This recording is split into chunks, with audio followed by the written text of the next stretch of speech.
Hello friends, welcome to tax riders. आज हम discuss करेंगे एमएसएमई के बारे में। एमएसएमई के बारे में आप लोगों को पता ही होगा, micro small and medium enterprises. ये काफ़ी बड़ा मेजर पोर्शन है इंडिया में, और ये काफ़ी अच्छा कंट्रीब्यूट भी करता है जीडीपी के लिए। तो बजट 2023 में फाइनेंस मिनिस्टर ने इनकम टैक्स में एक नया सेक्शन ऐड किया था 43B में, जिसके अंदर अगर कोई भी पेमेंट में डिफ़ॉल्ट होता है एमएसएमई का, तो उस पर्सन के लिए वो एक्सपेंस डिसअलाउ हो जाएगा अंडर सेक्शन 43B, और उसको हम एक्रूअल बेसिस पे ट्रीट ना करके पेमेंट बेसिस पे ट्रीट करेंगे। तो आइए देखते हैं कि वो क्या सेक्शन है, एमएसएमई कौन है, किसको ये रिलीफ मिला है, और इनकम टैक्स में डिफ़ॉल्ट के केस में उस पर्सन की बुक में वो कैसे ट्रीट होगा, वो अब हम आगे अपनी स्लाइड्स में डिस्कस करेंगे। तो चलो देखते हैं अब पहली slide. So friends, this is our first slide. What is MSME? MSME क्या है?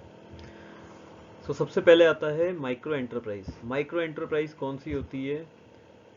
अगर आपकी इन्वेस्टमेंट प्लांट एंड मशीनरी में 1 करोड़ तक है और आपका टर्नओवर 5 करोड़ तक है, तो आपकी एंटरप्राइज को माइक्रो एंटरप्राइज माना जाएगा। स्मॉल एंटरप्राइज, अगर आपकी इन्वेस्टमेंट प्लांट एंड मशीन में 10 करोड़ तक है और आपका टर्नओवर 50 करोड़ तक है, तो आपकी एंटरप्राइज को स्मॉल एंटरप्राइज माना जाएगा।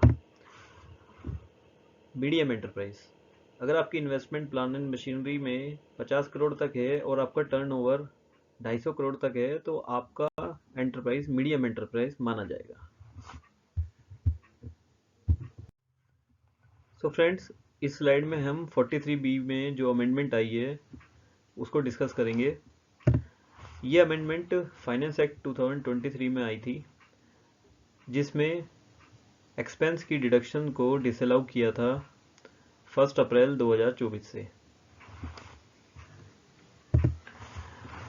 इस अमेंडमेंट में बेसिकली माइक्रो और स्मॉल एंटरप्राइजेस को ही एड्रेस किया गया है, यानी ये मीडियम एंटरप्राइजेस पे एप्लीकेबल नहीं होता है।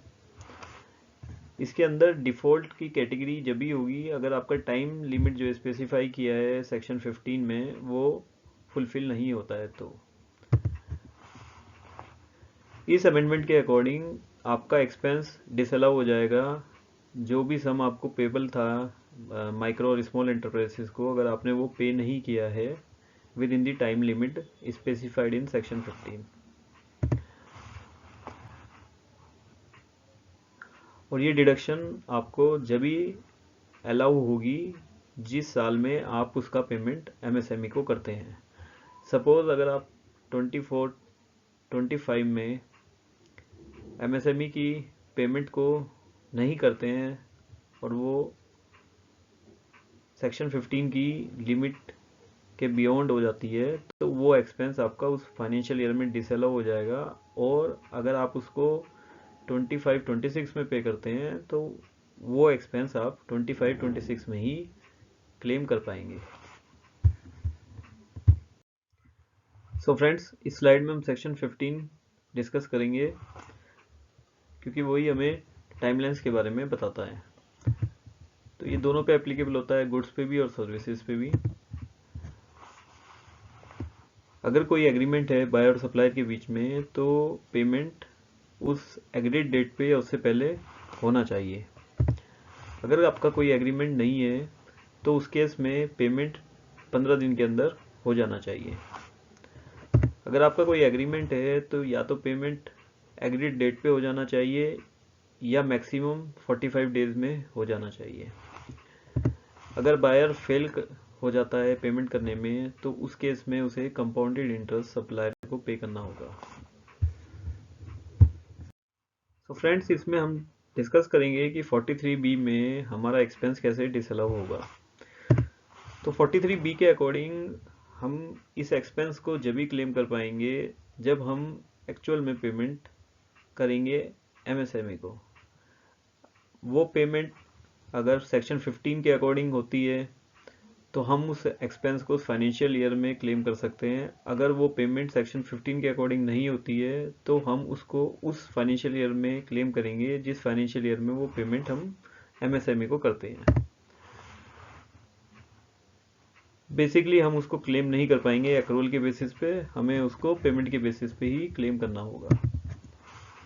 इसमें एक रिलीफ हमें मिला है कि अगर हम उस पेमेंट को रिटर्न फाइलिंग से पहले कर देते हैं तो हम उस एक्सपेंस को उस फाइनेंशियल ईयर में, जिस फाइनेंशियल ईयर की रिटर्न हमें फाइल करनी है, उसमें हम उसको क्लेम कर सकते हैं।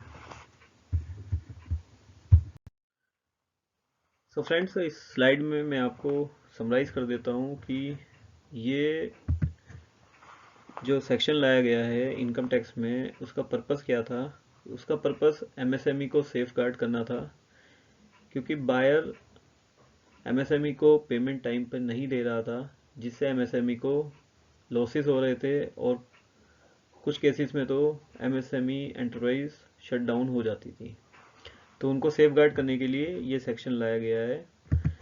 इस सेक्शन के अकॉर्डिंग अगर बायर एमएसएमई को टाइमली पेमेंट नहीं करता है, अगर कोई एग्रीमेंट है तो उसे मैक्सिमम 45 डेज़ के अंदर पेमेंट करना है, और अगर कोई एग्रीमेंट नहीं है तो उसे 15 डेज़ के अंदर एमएसएमई को पेमेंट करना है। अदरवाइज वो उस एक्सपेंस को उस फाइनेंशियल ईयर में क्लेम नहीं कर पाएगा। सो फ्रेंड्स, इस सेक्शन के थ्रू गवर्नमेंट ने एमएसएमई की हेल्प की है। एमएसएमई को टाइमली पेमेंट मिलेगा तो वो आगे ग्रो करेंगी, और बायर को भी कॉन्शियस किया है कि वो भी टाइमली पेमेंट करे एमएसएमई को, अदरवाइज उसका एक्सपेंस डिसअलाउ हो जाएगा और उसको उस फाइनेंशियल ईयर में ज़्यादा टैक्स पे करना पड़ेगा। तो according to me it's very useful section, and this will help our economy to boost MSME profit and grow our MSME industry.